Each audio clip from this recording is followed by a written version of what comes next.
Welcome to the Growing Up Bananas podcast, where we dissect the perks and tribulations of being bananas. It's hard being yellow when I feel so white.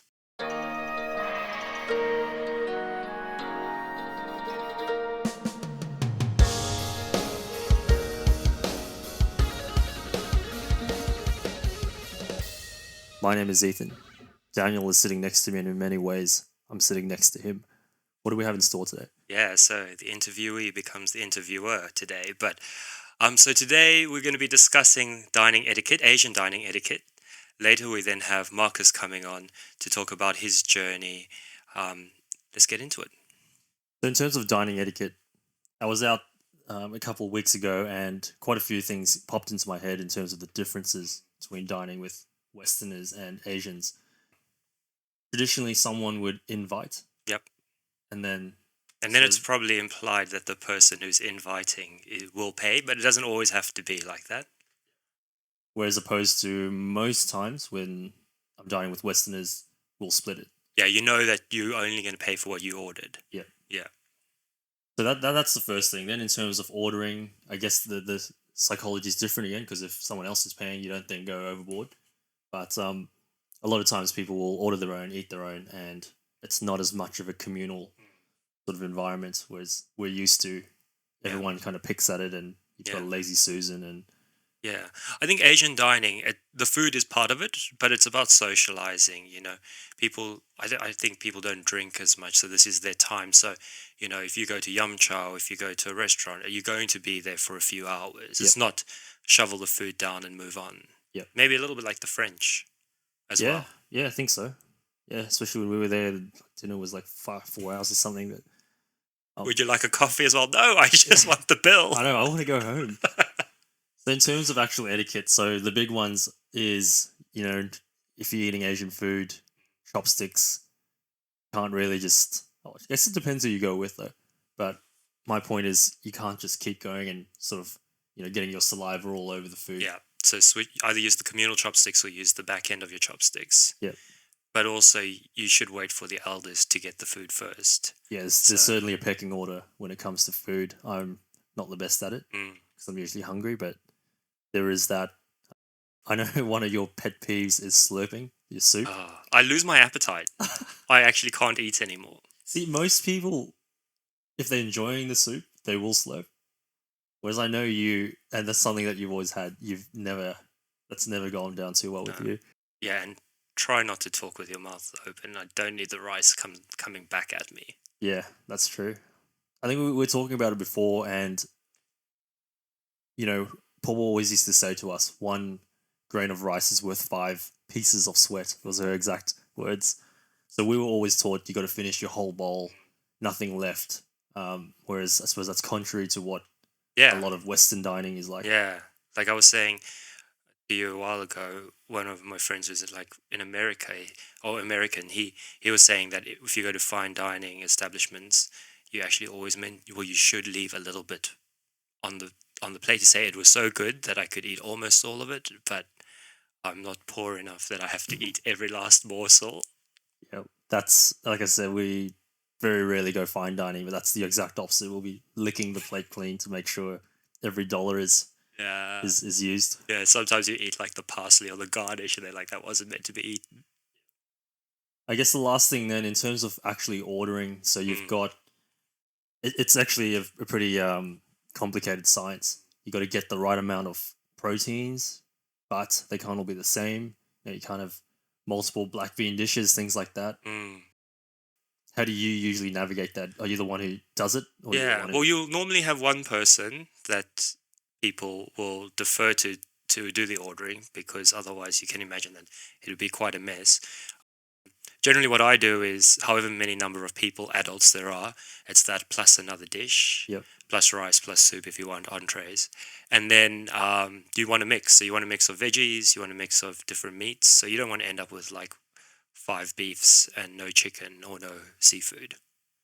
How do you then navigate if someone doesn't eat, let's just say, you want crab and someone doesn't like seafood? How does that work? I normally go by show of hands who will eat it. Yeah. And then I decide on the numbers and the portions. That makes sense. Yeah, because like if you go to Yamcha, not everyone likes chicken feet. I don't eat it myself, but I we always literally get it ask. for one person. Yeah, I always ask if someone wants it. Yeah, I think that's all really in terms of etiquette that we can think of now. I'm sure there's plenty more. So if anyone has anything they want to add, let us know.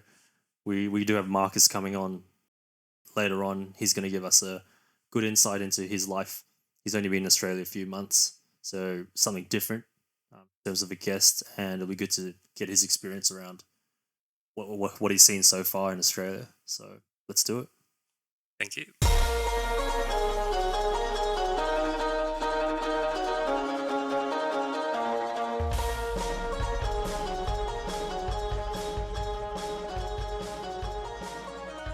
So we're very grateful today to have Marcus or Mark.Aussie on Instagram if anyone wants to check him out.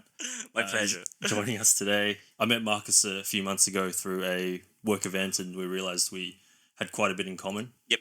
And thought it'd be a good idea to talk about our experiences of being immigrants in Australia, just trying to make it. So how are you today? It's my pleasure to meet both of you guys, and Daniel and Ethan here. Yeah, thanks. Likewise. Yeah. So I guess let's start at the beginning then. You said you're from Singapore. What was your early life like? Talk us through that. All right. So my early life in Singapore, honestly, if you guys know much about Singapore, it's all about study, work, making money. So we have to do like a long education, probably until the age of like 21. Then we have to serve the national service.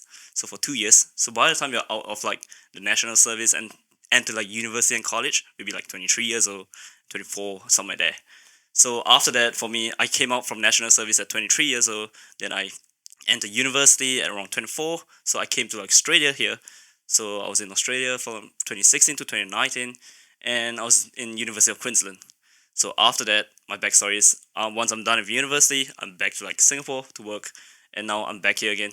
Fortunately, yeah. Something which I always want to be back. Like I always want to like step out of the country because I feel that Singapore can offer you that much only. It's a small little dot in the nation, in the world. And the diameters of like Singapore, the perimeter of Singapore is probably just like 100 kilometers round trip. So that's probably like the size of Brisbane. Or just slightly a little bit bigger than Brisbane. So I find it's a little bit small. So I always told myself that the world is that big out there. So why not step out? Yeah. So I try to push myself, like go find like a new country to live in. So I think when was it during when COVID hit. So COVID hit us like really bad in 2020. So we were locked down for like close to 3 months. In these 3 months, I found out that I've done everything in Singapore. I've went to like almost every single inch of Singapore. I've done a lot of hikes. I've walked like probably like 40 km in a day in Singapore because there's nothing for me to do. Yeah, and I explored lots of different cafes, restaurants. So I told myself like, oh, I'm done with this place. So and within the next year, I pushed myself hard to find a job overseas. Then fortunately, this opportunity came up, so I'm here. Yeah, so I guess that's my backstory of why. Yeah, things I'm here. Did you look at any other countries?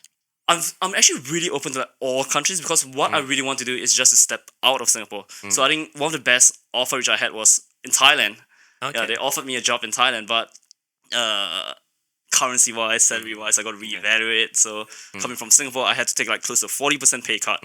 So when I consider that, I say maybe I'll take a step back and reconsider it again. Yeah.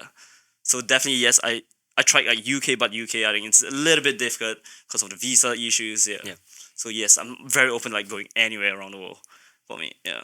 Oh, nice, man. And I guess just take a quick step back. So you're talking about education. It's up to 21, so that doesn't even include university. Nope, not at all. Yeah. So how many years are you at school for? 21 years, I guess. Okay, maybe I would say like we start our education, I think probably by the age of like 4 or 5 years old when we enter like kindergarten. So that's the first step. Yeah. Then probably like 2 years there, 2 to 3 years in kindergarten, and we enter like primary school for 6 years, and we start at 6 years old to 12 years old. Yeah, right. So after that, we enter like secondary school. So that's our considered as a high school. So we start from like 13 years old to probably 16 or 17. Then we go to like junior college, which is or a diploma. So for me, I did a diploma, so that's another 3 years. So I'm out of like my diploma by 21 years old. So I would say a good probably 15 years of education before university, before your university. Yeah. And they stream you at school, don't they? Oh, they always stream us. So like in the past, But I think right now in Singapore, things are different. So I don't think they stream us that often anymore. So in the past, we are always streamed within like every 3 years. So they'll kind of like grade you accordingly to your education. I mean, I would say, probably smartness or intelligence. They put you to like probably the highest grade, the best one, the middle class, and the lower one. So from there, and what they always say is like you will work according to your skill sets you have. So let's say you're the best book smart one, they push you higher for like more science based jobs and probably business stuff. Then for the lower tier ones, they probably push you for like more hands on education. Yeah, so I think that's the difference between all the Singapore education there. And does that sort of streaming and this sort of tier system, does that create a lot of divide or I suppose pressure amongst I would the s- students? I would say yes, definitely. But one thing, it's we are at that age, we are really young, so we don't know what's the difference between all the pressure, Yep. the pressure which we face. But overall, yes, deep down, every student knows that if you're not up to standard in education, you feel like, why am I still studying? And I hate this thing. I want to do something which I enjoy. Because in the past, like honestly, my mom used to push me a lot. From an Asian background, my mom says that education is the most important. My dad says you need to get a university degree no matter what. So my mom pushed me a lot. I went to a lot of tuitions, but honestly, it didn't work at all. I spent a lot, like thousands of dollars a year on tuition fees. But I think what happens to me, it's about how you grow up and mature. For every student, I find myself like I'm a late boomer. So during my secondary school days and high school period, I wasn't smart at all.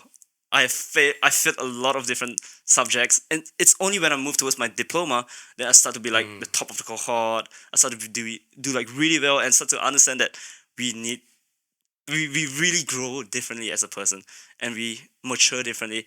There's no one given set of time frame where we should fit in, where society gives us a reason like we must follow these society standards.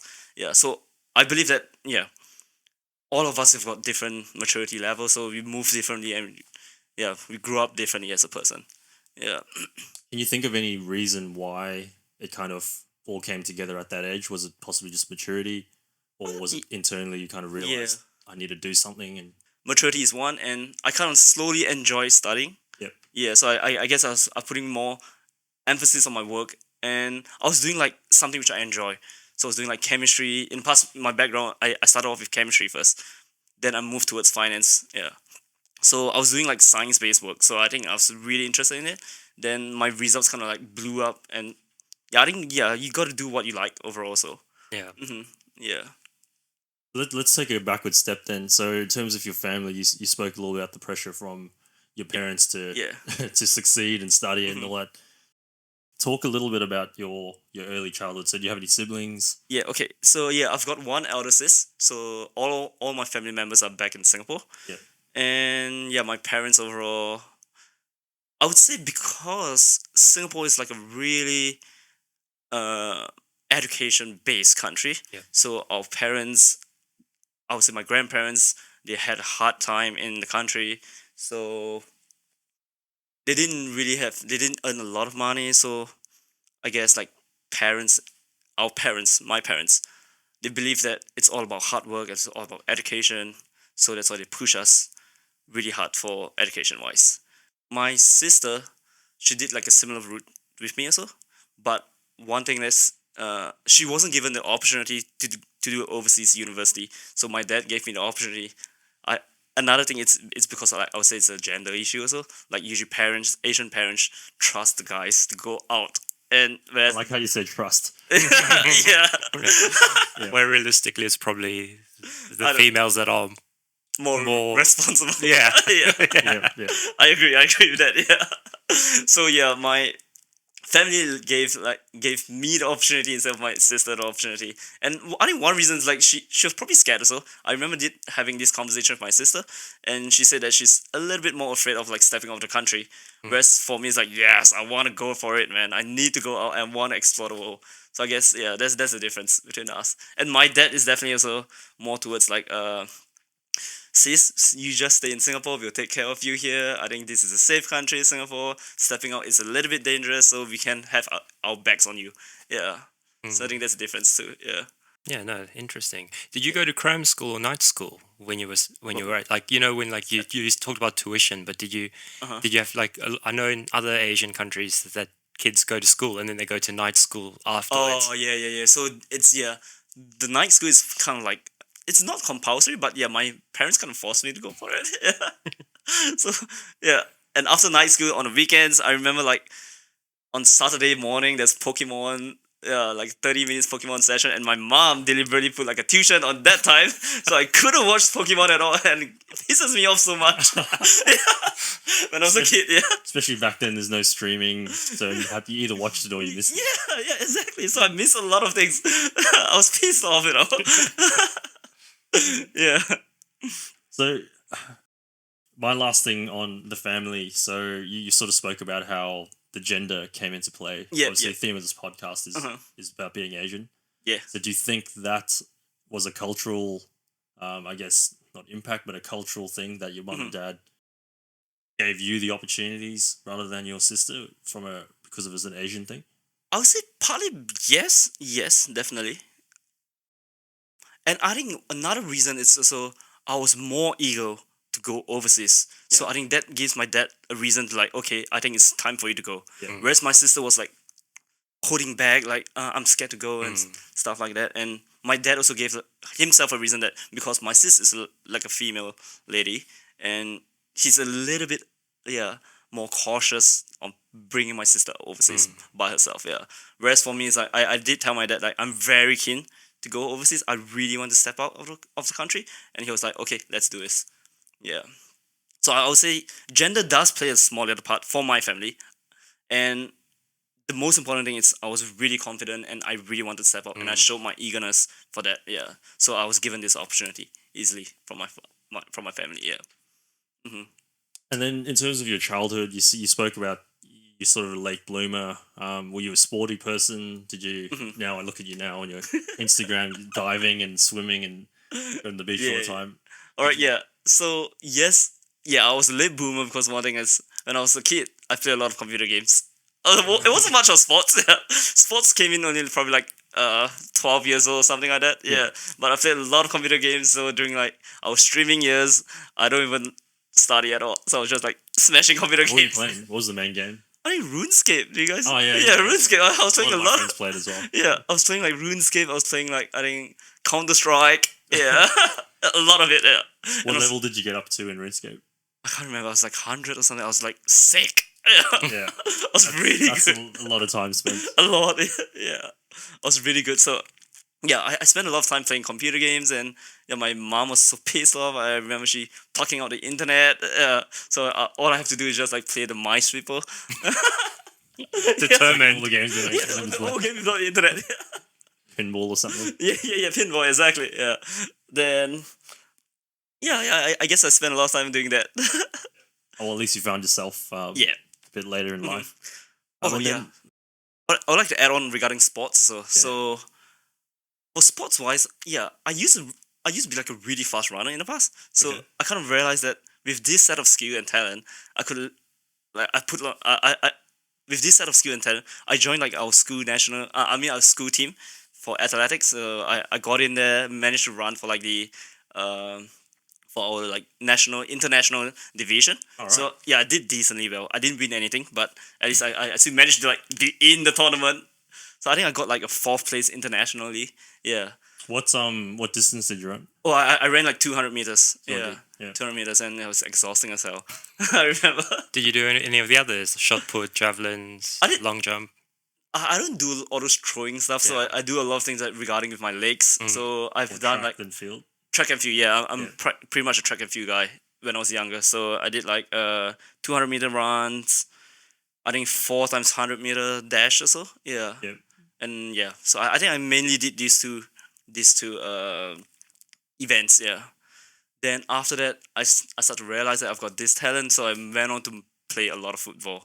So I've been playing football soccer, I would say, for the past 15 years of my life already. Yeah. Yeah, and the best thing I did was I managed to join like the national league in Singapore. Yeah, so I was playing for like the 3rd division of the national league in Singapore, and I think that's the best career, I would say, a semi-pro career I ever had. Yeah. So was it like a semi-professional kind of setup? Yes, So it is. you got paid and Yep, we've got like full sponsors. training. Yeah, we got physiotherapies at the site. Then we got training on like I think 4 times a week, 5 times a week, 4 times a week of training, 1 day of match day. So it's pretty intense. Then after studies, so I think that happened when I was 18 years old. So I think I spent 1 year with the team, and it was a little bit too intense until like my grades started to grow down or so. Then Yeah. I pulled myself back up again. Yep. Yeah. So in terms of that pressure that we're talking about, I don't really want to speak for Daniel, but for me, we didn't really Yep. get a lot of pressure from our parents in terms of to Okay. do things. So Yep. Fair enough. a lot of it came from within, though. Within. So for me especially, I didn't really feel that I needed to do things Yep. for my parents. Is probably what I'm trying to say, because Yep. it was more for myself. What's your experience around that? Yeah, I think you're exactly right. But I also think to add to that, although there wasn't pressure day to day, I think it was always a given that we had to do well at school and that we Yep. would go to university. But it wasn't, Yep. do your homework tonight. It was just Yep, more yep, like fair longer. enough. You knew that you had to go do well at school. Yeah. It didn't matter how good your marks were. Like you didn't have to be Okay. top of the class. Yeah. And that eventually you'd go to university, and then it was a matter of picking what degree you wanted to do. Yeah. All right, fair. So it's kind of do something, Yeah. rather than nothing. Yeah. Yeah. Okay. Well, to add on about my history in the past, I would say like I kind of realized something after you mentioned about that. So my mom wasn't educated. My dad only had his university degree. I think around like 40 years old. Okay. Yeah, so I think that was the pressure which Yeah. they provided for me, because they were saying that if as you're a young kid, you got the brains, you should go all out with education. So I was being forced, like I was being pushed on to study. Yeah, Yeah. and they were saying like homeworks, all this thing, it helps to build your foundation, right? So they want me like complete my homework every day, every night, and all this. So like take things step by step and reach the end goal of university degree. Yeah. Yeah. Which I think that's probably the pressure that like our dad would have felt from his family, in that they were similar. Like Yeah. they didn't have any university degrees. I'm not even sure how much schooling they did. So Yeah. for them, they're like, here's the opportunity. You guys need to go out and Exactly. take it. Correct. Yeah. Basically, not squandering the opportunity that they didn't have. Yep. Yeah. Seems to be a fairly common theme when we talk to a lot of first mainly generation Yep. immigrants. I guess back to the race side then. Was there any racism in Singapore? So I know 75% of Yeah. most of the ethnics are Chinese. Yeah. The remaining are either Malay Yeah. or Malay, or Indian, and Eurasian. So there's these 4 key races: Chinese, Malay, Indian, and Eurasians. Honestly, people say that there's no racism in Singapore. Honestly, that's what people say. But it's 2022. I've seen so much racism in there. Right. Yeah, it's crazy. Yeah. So like because our main race is Chinese there. This is something which the government hates to hear, but the Chinese are always picking on other races also. I've seen a lot of like indirect insults. So I think just a couple of days ago I saw on like one of the Singapore Facebook group, and they were saying that these Chinese men was shouting at an Indian Chinese couple and shouting at that Indian man, for like saying, why are you together with a Chinese girl? You should stay with your own race. Yeah, and I find that that's In ridiculous. this day and age, especially, it's Yeah, not really. it's not appropriate. fit in. Yeah, and I find like people more accepting these days, but let's bring ourselves back like 10, 15 years ago. I'm guilty of being a little racist in me. So I 15 think years we ago. all, to an extent, Yeah. have it somewhere. Yeah, exactly. Well, I was just like fooling around with my friends. I thought it was funny when I think about it. Now, I think it's inappropriate. Yeah, I shouldn't do it. But back to the story again of Singapore, the race issue. I would say yes, there is racism, and I find that right now the government is trying to like play it down a little bit and try to, I think they're trying like really step in to prevent like a racial issue, because I think the last racial riot we had in Singapore is probably like 1960s, and we're trying to avoid that right now. Yeah. So I used to like, before I came to Australia here, I was part of the organization, like a government organization in Singapore. So what we do over there, so it's we try to educate the youth in racial issues and try to bring the youth together. Like let's say different races, we bring them together for sports or like a Christmas meetup. So that's when people like interact. So I think that would close up the gap between all the racial issues. So I think that's what the government's trying to like bring us all together. So they try to teach us from young. Yeah, teach us the different types of races from young. So they try to minimize the amount of like racism.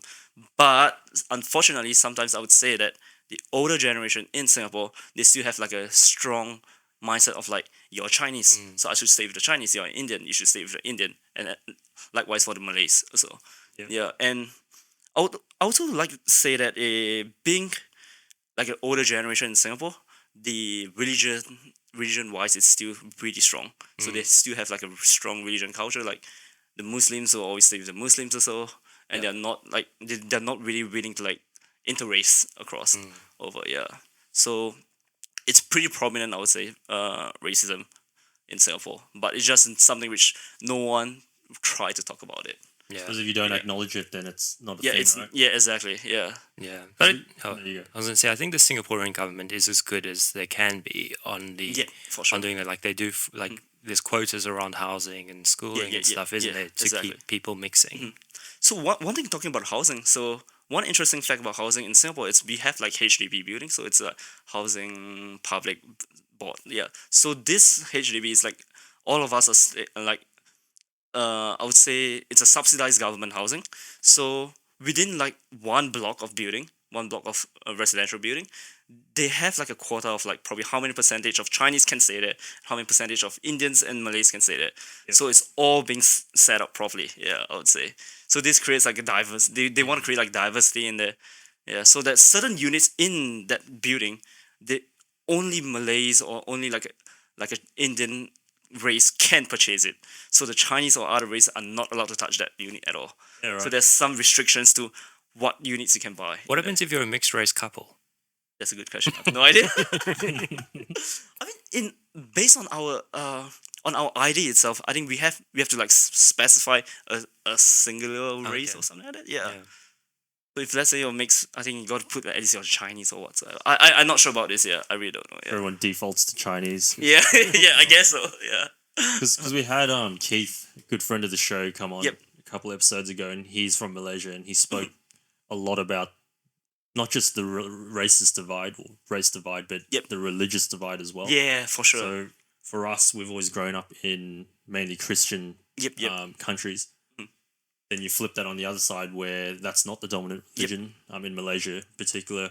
Can you speak about any of that from a religious perspective, Singapore? I would say for Singapore, the religion-wise, it's obviously it's a very good mix. Yeah. So I haven't really seen any strong like religious outcry or religious like burst or something like that. But one thing maybe I would say it's in recent years the LGBT stand in Singapore is growing.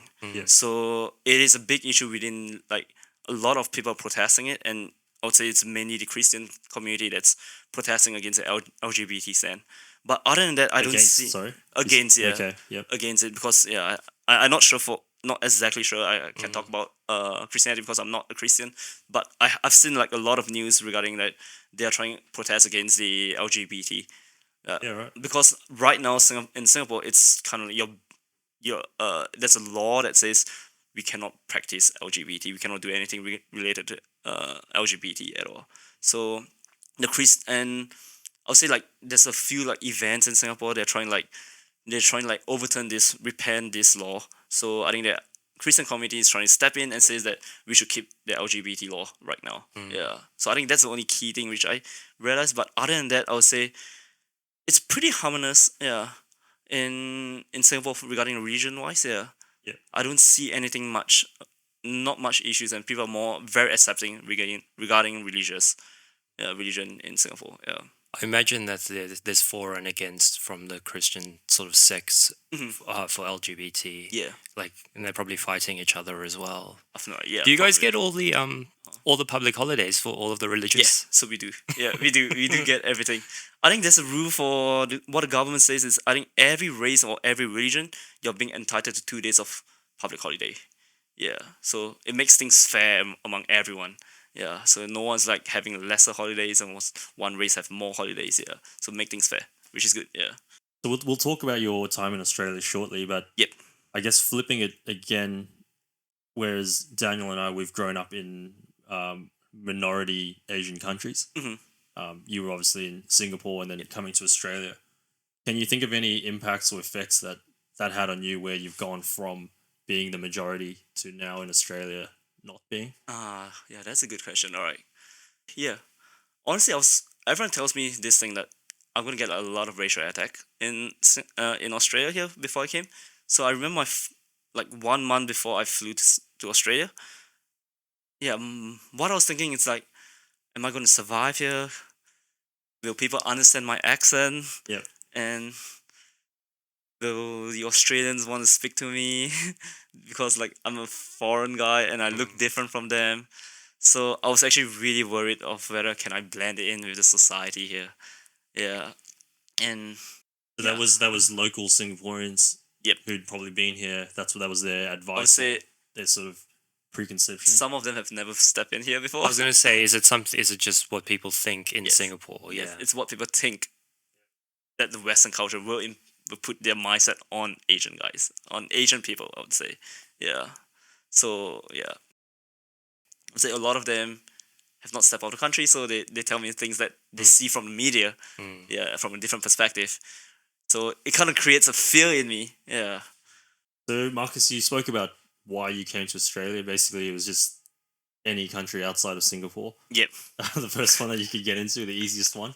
Yeah. You also spoke about your expectations, which a lot of people sort of prepped you saying, you know, you might not make it. You're probably going to get abused, things like that. Yep. So Yeah. talk to us about, I guess the early times when you did come to Australia. Okay.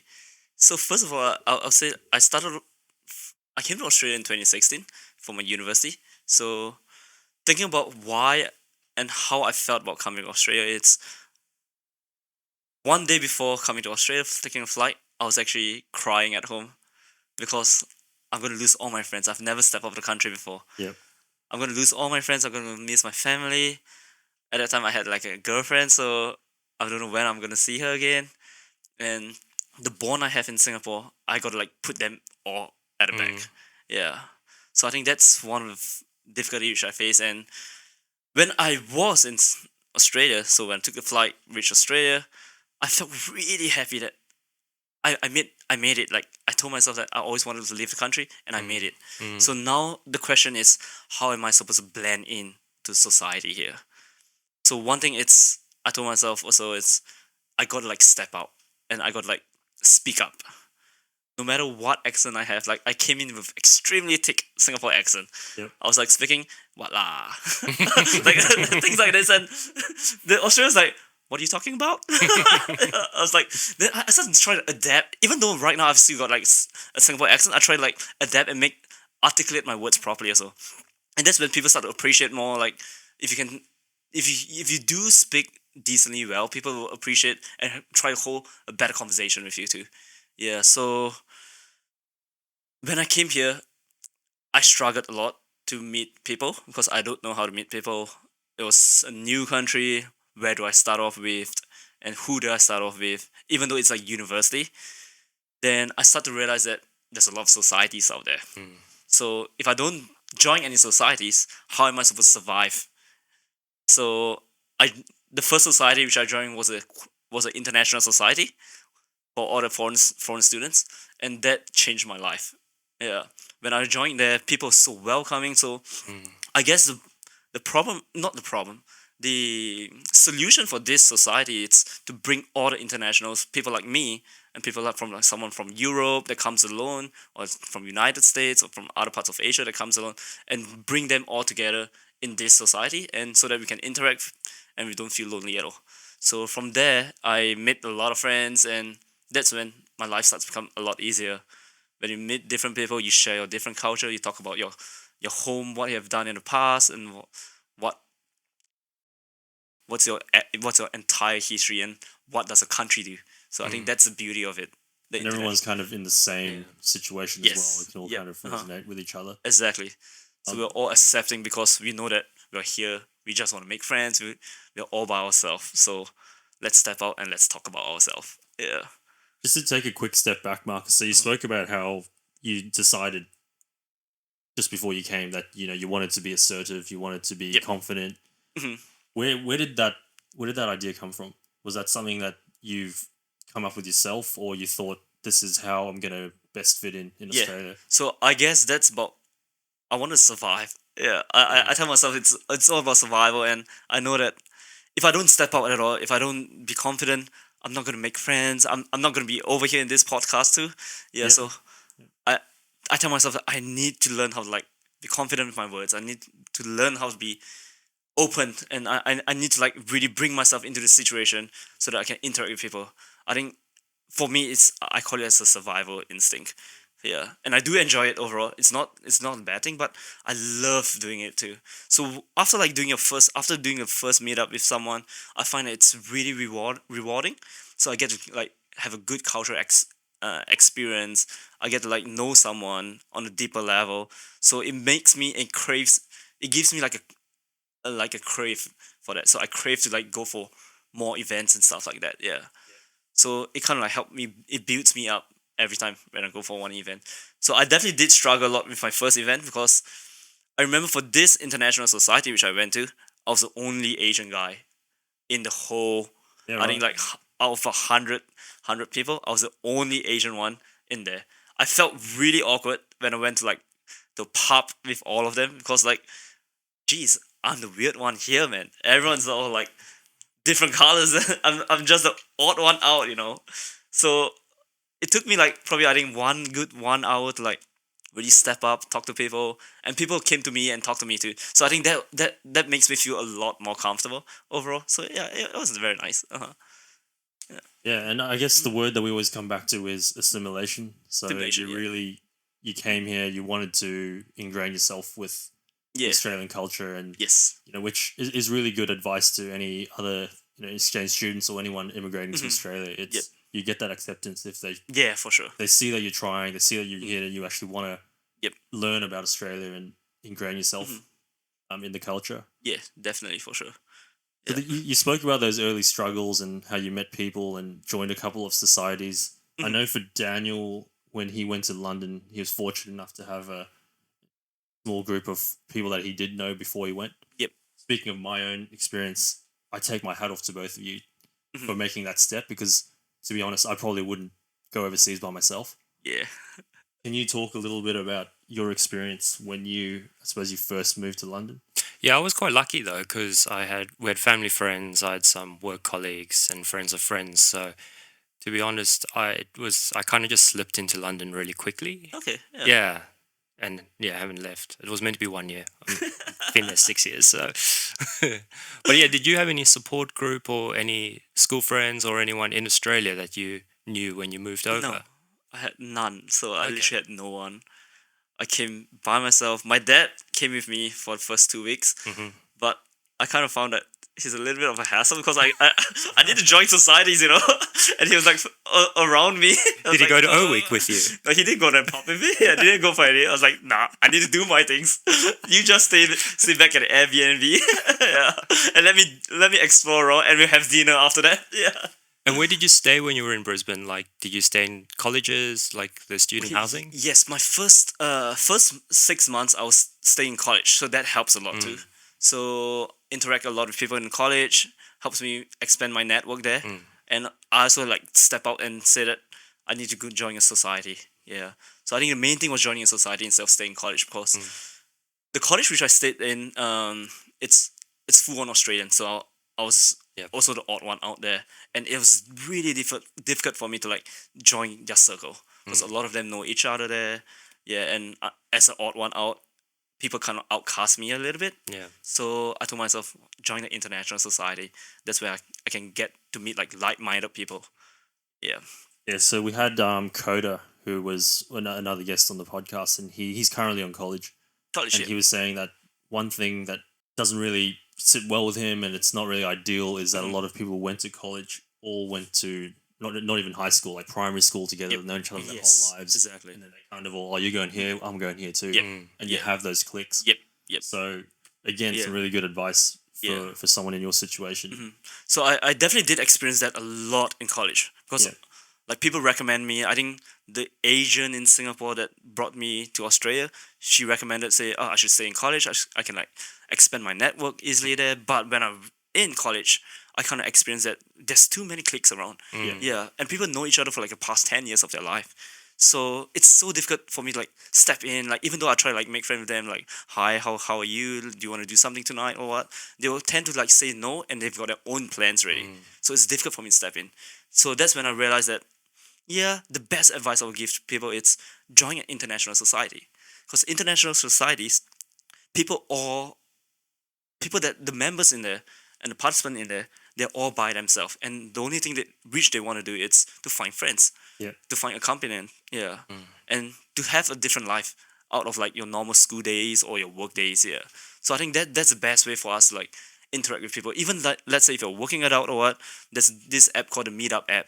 It's so easy to find people and events to attend. Like because right now, I came back to Australia like 5 months ago because I found a job here, and a lot of my friends previously from university, they have left to like Sydney, Melbourne, or back to their country. Yeah. So one of the big challenge I faced for the first 5 months here, obviously the first 4 months, I was actually by myself most of the time.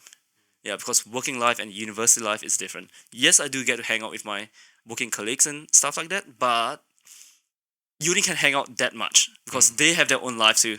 Yeah, like after work, they want to go back home to their family, Yeah. to their partners, or meet their own friends. Whereas for me, I've got no one. I only got myself. So I joined like events, like international events, like the meetup from the meetup app. Yeah, so that's how I sort of like set myself and make friends around here. Yeah. And what sort of people do you socialize with now outside of work? Do you Uh, find that you gravitate towards other Asians, or what is it? okay, I gave myself this. I tell myself like not to like focus towards just on one race or one on any like nationality. So I told myself that I love meeting people from all around the world. So the friends which I have right now, they're all internationals. I've got friends from like Middle East, Europe, Scandinavian countries, and yeah, South America. So I think that kind of like brings it. It's interesting to meet like different people. Yeah. So I love listening to stories from like somewhere which I've probably like Chile. I don't really interact with them because they're so far away. They're Yeah. opposite end of the world. So when I hear their story, I'm intrigued by it. Yeah. So a lot of say my friend groups in here, they're international. Not even like I only have like a small percentage of like Australians. Then I don't have much Singaporean friends. I have no reason why, but I just can't find any Singaporean friends around. Yeah. I do want to find them. I want to connect with them. I want to help them if they need like any advice or what. I really want because I feel that I've been through a lot here Mm. and I can help people and I want to help them, but I just can't find them. Yeah. Fair enough.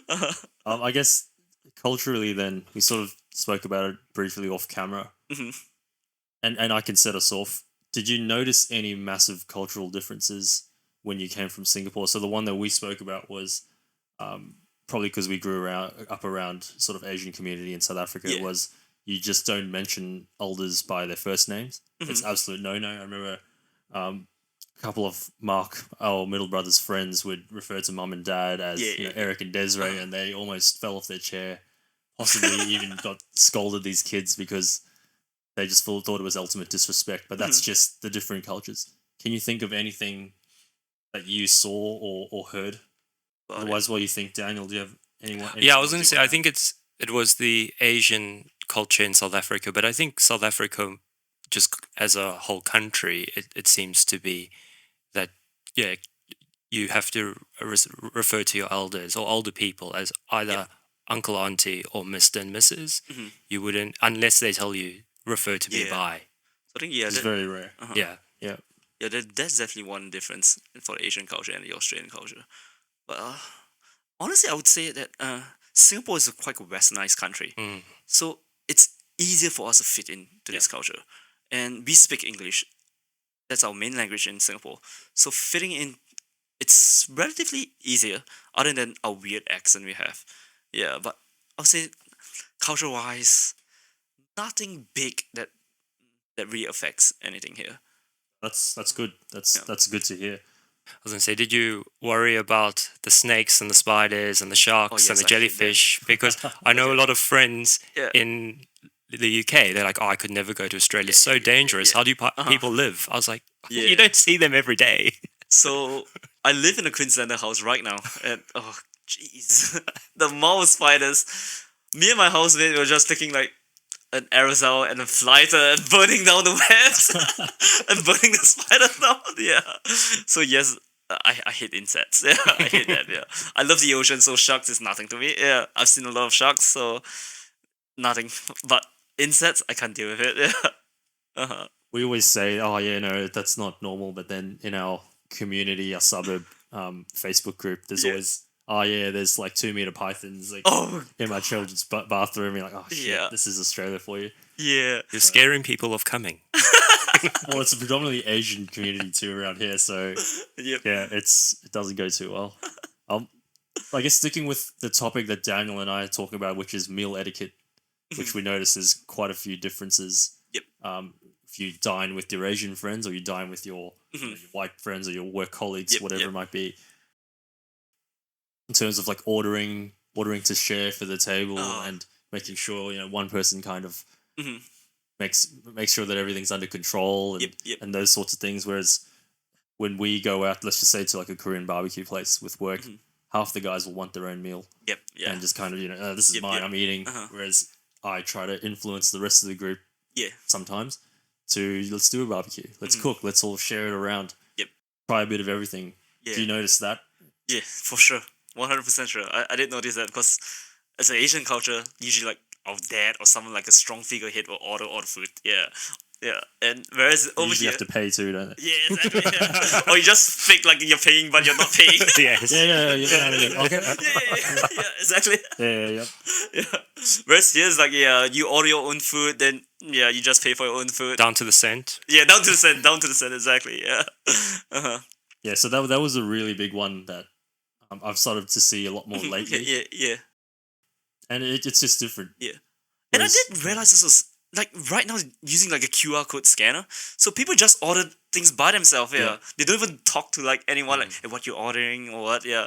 So they just order it by themselves and just pay them and the food just comes. Yeah, it's not really of sharing anymore, yeah. There's no like from an Asian culture, like we go to like a probably a hot pot place or what, everyone orders a big meal and we just you can take this, you can have this. Whereas it's things are different now with the QR code scanning too. Yeah. I suppose we're all used to, like a lazy Susan. Everyone kind of just picks at it. Yeah, chopsticks, and exactly. everyone gets a little bit. Yep. You get a variety out of it. Yeah, you get to try everything. Yeah, I think that's the beauty of it. Yeah. I guess moving on then, Marcus. So, in hindsight, do you think Asian or being Asian has actually helped you professionally at all? I've said it a few times in this podcast. I think it's helped me Yes. because there's definitely a positive stigma. Is it? Yep. Can it be a positive stigma? Yes. But Yeah. positive stigma that Yep. we're hardworking. Yep. That Yes. we're Exactly. good with numbers. All Yep. those sorts of Yep. things Yep. that are Yep. always quite Yep. positive. Yep. As opposed to what other races Yes. may have on them. I think the other thing is heads down and just working. You're not there trying to lead a coup or change the rules. That's true. Except for Yeah. you. Yeah. So yeah, and especially coming from Singapore, so I would say like if you work in Singapore for or if you're a Singaporean, there's like a branding to it because people knows that Singapore is like probably the hardworking, the one that works 6 days a week without probably 10 hours a day, something like that, and people are known. Singapore is known to be like efficient. So yes, I did realize that when I work professionally. Some people say, "Oh, you're the Singaporean, so you must be really hardworking, man." Yeah, You've gone through your 20 years of study. yeah. 20 years of studies for not like 60 hours a week of work. Yeah. Is it really that bad? Not bad, sorry. Are the hours that long? There's certain for me. One of my first few jobs, I was working like 7 a.m. to 10 p.m. probably 5.5 days a week, and it's exhausting yourself for probably for 2 months straight. Yeah. So yes, it gets bad, and it's kind of expected that you have to answer a call if your boss calls you. Yeah. So you have to be always standby on ready. Like let's say something happened, just gotta like act on it for work. Yeah, so that's kind of like the culture in Singapore. It's expected. They're kind of expected. Yeah, because things move really fast. Yeah, so Is that just because there's so much competition and everyone is at that level, or is it because that's, like you said, it's just a cultural thing that work is work and yeah. work is sort of all encompassing? I would say yes. It's competition, the culture, and one thing. It's our geographical location. It's like right smack in the middle, and everyone comes in towards that place. So Yeah. we got to deliver it. Yeah, if we don't deliver it, economy is gonna be screwed. Yeah, so I think to keep pace with the demands, we gotta like deliver. Yeah. And are people quite efficient and they are working when they are at work? Because I know there's other countries where people are just there, but they're not necessarily. You know, like you can't go home until your boss goes home. Yep. So Even you if have, you're not doing anything yeah, for 2 yeah. hours, you just need to be there. Yeah, I would say yes, a little bit, yeah, a little bit, yes. But could you go home before your boss went home in Singapore? We can do it. Yeah. Yeah, I think main thing it's we move away from. I can't speak for everyone, but what my experience in the 3 years in Singapore, we kind of move away from that culture. So as long as you do your work, you submit your work, quality work, Yeah. you're done. Yeah, That's good. so yeah, it's improving, I would say. I'm not sure. Maybe for like smaller companies, it might be an issue, but because I was working for like bigger MNCs and stuff, so we do have like a lot of international people, and they can't influence the culture in Singapore. So things are different. Yeah. So they don't really have a stance that if your boss is still around, you still got to stay all the way. Yeah. Then comparing it to yourself here, you know, you didn't work in Singapore for that long. You kind of, most of the work has been in Australia. How can you compare the two then with that lifestyle versus what you have here? Not to say you don't work hard here. Yeah. Okay.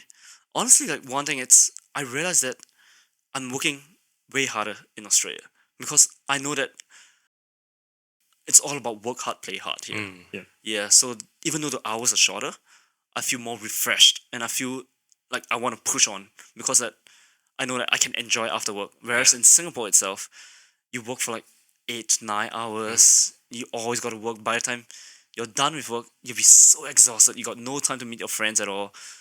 And let's say you're done with work at 6 p.m. You pack up and finish everything. You leave the office by around like 6:30 to 7. You'll be dead exhausted. Yeah, you still got to travel back home. Let's say 40 minutes. Travel back. You're exhausted as hell. So you wouldn't want to like meet anyone, and you know that the life repeats after that. Yeah. Like next day, same thing again. Yeah. On the train. Yeah. You know you've exactly. got you've got long days, so why rush through it? Exactly, correct. So whereas for here, usually I think the knockoff time is around like 5-ish, max 6 p.m. So we still got time to like interact with people. We still have like a breather. Yeah, that 1 hour of difference between Singapore and Australia, the knockoff time, I think it makes a lot of difference. So I still get to interact, and I still get to go home with the sun out. Yeah. Whereas in Singapore, each time I'm home, the sun is down. It's probably like 8 p.m. already. So I'm like, geez, I need to rest. Yeah. Yeah. I think that's one thing for me that I notice about Aussie work culture, even versus the UK, is that when people are at work, they're at work, and there's not that much time for chit chat, and they're very like on the ball because they want to get home. Yeah, Whereas London, that's true. people have tea breaks, they'll have Yeah. a coffee break, but then they still go home quite early. So Sounds like London's the place to work. Yeah. Maybe it's the industry. yeah, So, Marcus, the question every Singaporean needs to answer: crazy rich Asians. Did you know any? I mean, it's pretty realistic, I guess. So you do know some of like those types of people. Yeah, I do know some of them. That's pretty cool. Yeah. It's not that cool. Yeah. Those people, they kind of have like an expectation of what you are, and they kind of like segregate like the class. Yeah. Can't imagine. Yeah. So it's a little bit tough if you're trying like if you're new to those people, and you try to like, and they know that your status is not to a certain level, they'll kind of like outcast you because there's no like reason for them to interact with you. There's no benefits out of it. Yeah. So it's a little bit. Yeah. Well, they say the more money you have, the more of reality or more in touch with reality you Yeah, lose. exactly. Yeah. I guess when the movie came out, obviously it was a very good advertisement for Singapore. It is. It made all of us want to go there and Yeah. try the food and things. How did you guys feel about it? Were you pretty proud that it came out and there was, you guys were represented? I would say, yeah, finally, like, people don't say Singapore is in China anymore. Yeah. 'Cause in the past, like, I remember when I came to Australia, people was like, Singapore? Is that part of China? I was like, Jesus Christ, no. They're like 5 hours away from China, you know? Yeah. Yeah. So right now, people knows about, Singapore's more well known with Put you that guys movie. on the map. Yeah, exactly. Yeah. And like they put the iconic, like, the Gardens by the Bay, the Marina Bay Sands. We are no longer like any Chinese country. We are a real city. Yeah. So I think that's good. Yeah, I feel good when I saw like all the landmarks in the movie. I was like, damn, that is Singapore in there though. It's Yeah. so cool. Yeah. Yeah, I think it came out at a really good time in terms of Asian representation. Like we've spoken about it a few times. You know, there's so many restaurants now. Yeah. It's kind of cool to eat Japanese food, or just for an Yeah, yeah, example. And there's K-pop and everything. Yep. And then you add this movie into the mix, Yeah. and it's been a really good time to It is. to Yeah. be Asian. But one thing is, I don't really like it that they keep saying that Singaporeans are rich, but no, we are not all rich. Not all of us are rich. Yeah. Because that movie kind of portrays that Singaporeans are the rich ones. I wish I was rich. Yeah. That's cool, man. I guess, and then the last thing before we do a little quick short question answer. Any advice to young Marcus? So you now put yourself when you were, I say 16, 17, but more like 21, 22. You on that cusp of wanting to move to another country. Yep. You obviously did it. Mhm. What sort of advice would you give yourself back then to take that risk, take that step, and really Okay. take the leap? I would say, one thing, it's our parents are not always right. Yeah. So do what you want, and yeah, just follow your heart, I guess. Yeah, because our parents are not always right. Yeah, they can give the good advice. Take it, just listen to it, and consider it. Yeah, because I think in the past, my mom was the one that she was against me going Australia, but I really wanted for that. She kept saying that it's a bad place to go. So, but Spiders will get you. yeah, the spiders, Okay. the crocodiles gonna attack you and stuff like that. Yeah. Yep. So, and I really push on and say that I really want to go to. Yeah. So overall, parents give decent advice, but listen to it and And yeah, make a decision. how hard is it to go against that? Like, did you feel Oh, that you were really letting them down? Yeah, I felt horrible though. Yeah, really horrible. Like, they felt that like, I'm going to leave the family forever and stuff like that. So they didn't talk to me for like I think a couple of days. Oh, jeez. Yeah, because they were upset that I really wanted to go do this. Yeah, but overall, I think they come to realization that that is what I want. Yeah, so they can't control my entire life, and I was like, I'm trying to move towards an adult anymore. Yeah. And it's only a 7-hour flight. Yeah, it's just 7 hours. Like, yeah, it can do the direct flight. Yeah. And I guess at the end of the day as well, it's your life, and you Yep. know, everyone can kind of have Yeah, their best exactly. intentions for you, but you've got to live it. Yeah. Probably very similar, not advice, but very similar words. Are you to giving me when- advice? when you left? Um, Obviously, mom and dad, they wanted you to. I don't think there was any hesitancy for me to go, though. It was something I'd been talking about since I was a kid, Yeah, that I yeah, wanted to okay. live in London. So Yep. Oh, I that's don't think it came as a surprise. It was a surprise to us because for a while so Alex, my now wife, we wanted to go overseas, and then we're like, oh no, it's not going to happen. And then Daniel's like, oh yeah, I'm going to go. And then within a Yeah. few months, he's like, yeah, I'm leaving. We're like, oh, okay, That's true. well, That's true. Yeah. stole our idea, but I think the thing is, I thought of it as a long holiday. I still think of it as a long holiday. Like I never that's true. emigrated. I never Yep. left Australia. I've just gone I've gone overseas. It's a long holiday. I'm working there. I can come back whenever Yeah. I want to. But that's exactly how I'm feeling right now. Yeah. So, like, I can go back to Singapore anytime. Let's Yeah. say I'm really homesick. Just quit the job, go back. I know I can find Yeah. something there. I still got my friends and family. Yeah. So I'm just here to like do what I want to do Yeah. for now. Yeah. so it's that mindset too where you're kind of in limbo, so you guys know that, yeah, you do have that fallback if you Yeah. need to. Yeah. That's true. Whereas I think a lot of other, people that come on shorter visas, Yep. they're like, oh, I really got to make it for myself, otherwise Yeah, I've yeah. failed and I got to go back and, Yeah. lost respect for the family and things like Yeah. that. Yeah. That's not what I'm hearing from you guys. No. Yeah. But I think it's even a different experience. Like if you think about it, there's no difference between us having moved from South Africa to Australia versus me going from Australia to London. But like a lot of like, but I think mentally it's like I'm emigrating, I'm leaving South Africa, everything behind, and so I think people feel a lot more like heartsore and like and homesick about it. Whereas I'm like, I'll just go back when I'm ready. Yeah. I feel the term of like homesick, it's a lot of people just think about the like the social part and the food part for homesick. Yeah. So I try not to think about that. Yeah. Because fortunately I love my pasta instead of like Asian food, so I could adapt to like this culture easily. And communication wise, friends wise, just I gotta find new friends, man. Yeah. That's cool, man. Thanks a lot for all that. So Appreciate it. this last part is just a couple of short questions. First thing that comes to mind, you don't have to give it too much thought. Yeah. But we probably just want to know why you're saying certain things. Okay. So the first question is the very first thing you do in the morning. The very first thing in the morning I wake up, I just I drink a cup of water. Yeah, a glass of water. Yeah. Don't check the phone before or straight to Okay, the yeah, water. fair enough. I check the phone and drink a glass of water. Yeah.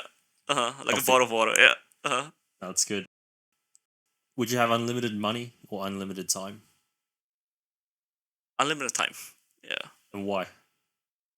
There's a lot of things which I want to do in life, so I want to experience different things. Yeah. So if I got more time, I can do. I find money. We can always earn money. Yeah. Can't buy time. Yeah, you can't buy time. You can't do anything with time. Time, once it's over, it's over. Money, if you lost it, earn it back again. Yeah. True. So yeah, time for me. Yeah. Would you have physical strength or mental strength? Mental strength. Yeah, mind over body, man. Yeah. Mental all the way. Yeah. So I was joking about this before because we're saying, you can have all the mental strength you want, but if you can't walk and you can't actually do anything, then... Are you being that extreme? I was thinking if you've got no. mental strength, then you can have the mental strength to get the physical strength. Yeah. Everyone picks mental strength, so I was just trying to play devil's advocate. Yeah. Okay. Giving gifts or receiving gifts? Giving. Yeah, definitely giving. Yeah. I like to see people being happy. Yeah. Would you be friends with yourself? I think I'm pretty cool though. Yeah, of course. Yeah, definitely. Fair enough. That's a good and a fair answer. Sleep in or midday nap? Midday nap. Yeah, I can't sleep in at all. I've got problems like waking up. No, I've got problems staying awake in the morning. Yeah. No, wait. Yeah, I can't sleep You're in the morning. probably sleeping in. Yeah, problem sleeping in. Yeah. I need that. Yeah, I'm always up like once the sun shines, I'm up like so. I'm up like 6 a.m. and I can't sleep until probably midday again. A nap, yeah. It's a good it's a good habit. It's a good habit, yeah. To have. So yeah, I get to go to the gym in the morning and do a lot of things, accomplish a lot of stuff in the morning first. Yeah, so it's nice. If you received an envelope with the date of your death in it, would you open it? Yeah, why not? Yeah, I think it's about how you make the best out of it, really. What would you do with that information? Would it change a lot of things about the way you're living your life? I think I'll just yes, it will definitely change, but it's more towards like everyone's gonna eventually leave this earth, so why not make the best out of it? Since I know that there's a date coming, so I'll just do whatever I want. I know the things which I want to accomplish, so I'll just go all out right now. Yeah, for sure. Plan the different things. Yeah, I can plan out on the calendar. With the unlimited money. Unlimited time. Unlimited time, yeah. Unlimited money. If that's the case, I need unlimited money. Yeah. And then the last one. So if you could have a scale above everyone's head that only you could see, and it measured something, what would you want it to measure? I'm looking at your foreheads right now. So a couple ones that came up was they'd want to see how engaged someone was in that particular activity, satisfaction level, if you want to call it, how happy they were at that particular time, things like that. Yeah. Anything you can think of? Yeah, I would say actually happiness level. Yeah. Because you can tell that you can't really tell if someone's like being really happy or like on the cover of it. So I had one I lost one of my friend from suicide before. So I was the last person that he spoke to, and I could not tell that he was suicidal at all at that moment. Yeah, so if if I can see like how happy you are as a person, I think that'd be amazing. Yeah. Good, man. Yep. And then the last thing is, I suppose, what's next for you? Do you have anything you're working on? Any goals upcoming? Yeah. So yes, one thing which I did talk a lot about meeting internationals and stuff like that. So I actually found a group that does a lot of international events. Yep. I mean, like, so right now I'm trying to like organize an event like for the internationals only to go to Okay. like Byron Bay to do like a party event. Yeah, party party trip. Yeah. So I got like the approval from the team that allows me to be part of this organizing team to organize future events. So I'm excited to look. I'm looking forward for that. Yeah, because that's I good. really want to like I know what I face over here. My first 4 months it was tough. I was being alone. I don't want people to feel this way. So I'm trying my best like bring people like travelers and working adults together so that we are not alone anymore. Yeah. I think you can definitely get stuck in, like you say, that sort of on the hamster wheel where you just keep going Yeah. around. It's work, it's sleep, it's a bit of exercise, Yeah, and it is. continue It to is. repeat. Yeah. So it's good that you're Yep. trying to, I suppose, Yeah. break that for some people. Yep. I'm trying my best here. So, well, whoever that's here, Yeah. that's listening, I'll try. I'll reach out to you guys if possible. Too. Yeah. Mark.Aussie on Instagram if anyone wants to check Mark's out. But thanks a lot for the time, man. I really I appreciate appreciate that. this And too. there's Yeah. a lot there that Uh-huh. I learned, Yep. especially about Singapore and growing up. So thanks again. Yep. Thank you. Thanks, Thanks. guys. Yeah. Appreciate it. Yeah.